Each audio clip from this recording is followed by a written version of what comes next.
prachtige ochtend hier in Stark. Ik sta nu langs de hoofdweg die dwars door Stark loopt. Stark telt ongeveer 6000 inwoners en bestuurlijk gezien valt het onder Bradford County. Deze stad leeft onder andere van de gevangenis. En als ze niet bij de gevangenis werken, leven ze wel van de forest. Het verschil tussen arm en rijk is enorm in Florida.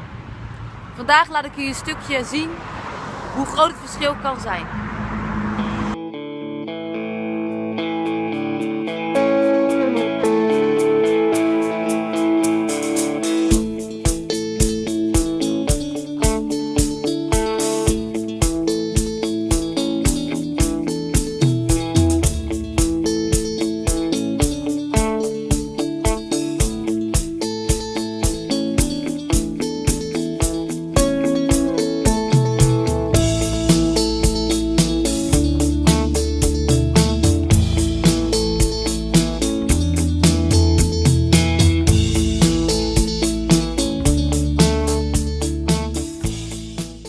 Hello Juicy, I'm so thankful that you will come and speak with me about Ronnie.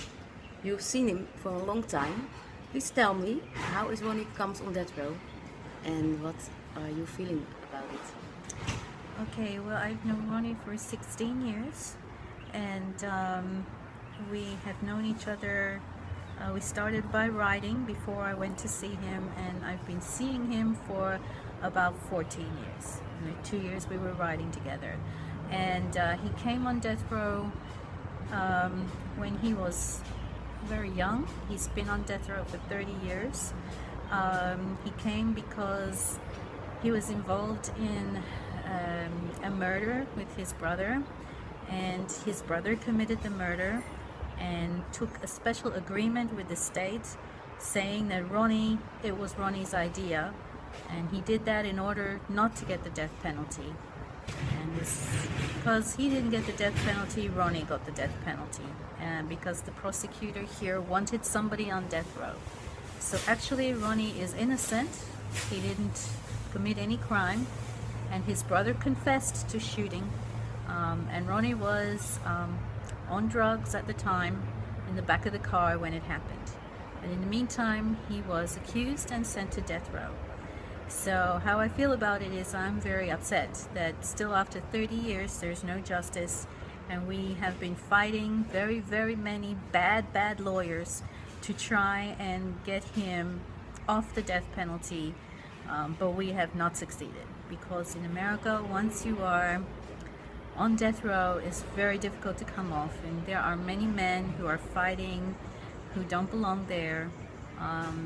It is not the situation that just because you committed a very bad crime, you're a very bad person and you're on the row. It doesn't work that way. In America, it's very political. So if the prosecutor thinks he can get elected by getting you on the row, that's what he's going to do.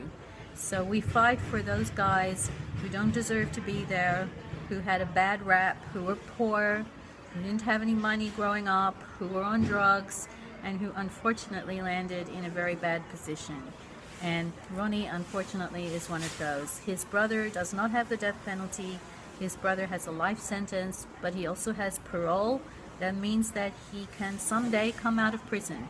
But Ronnie, at this point, he has finished all his appeals, and we're just waiting to see where it's going to go. But at this point, it's a very negative thing. So I'm still fighting. I'm still hoping that we can find some lawyer, because he has no... Say that in the camera, because we need a lawyer. We have no representation right now because he is indigent, he has no money, we don't have enough money to support him, and basically the state will not provide him with a lawyer because all his appeals are over and he has been denied. He's been denied. We're waiting for what they call a clemency, but we won't get that. In Florida, nobody gets that. Once he has clemency, he can be executed at any time. So we are hoping, praying that we can find somebody, a lawyer, who will help us look over his case and bring it back to the courts and get some justice for this guy, because he doesn't deserve to be where he is. Very sad. Thank you for sharing. My pleasure, and thank you, all of you, for being so kind and so generous through this wonderful person here, wonderful angel, who's come to help us. We have had no help over the last 16 years, just me and very few other people. And this person and you have been the first people to come to our aid and to give us some air to breathe. Thank you, from the bottom of our hearts. And they're in her ears. Every time she looks at these, she's going to think of Ronnie's Native American, so she's going to think of Native Americans all over who've had a bad deal in this country. Thank We you. have to stop it. We really do. Thank you. Thank you, Bye-bye. Holland. Zelfs in de gevangenis is verschil tussen arm en rijk. Ik steun Ronnie. Hij zit op de death row. Door middel deze postzegels te kopen, help ik hem aan een gezonde leven. Betere voeding en meer kansen.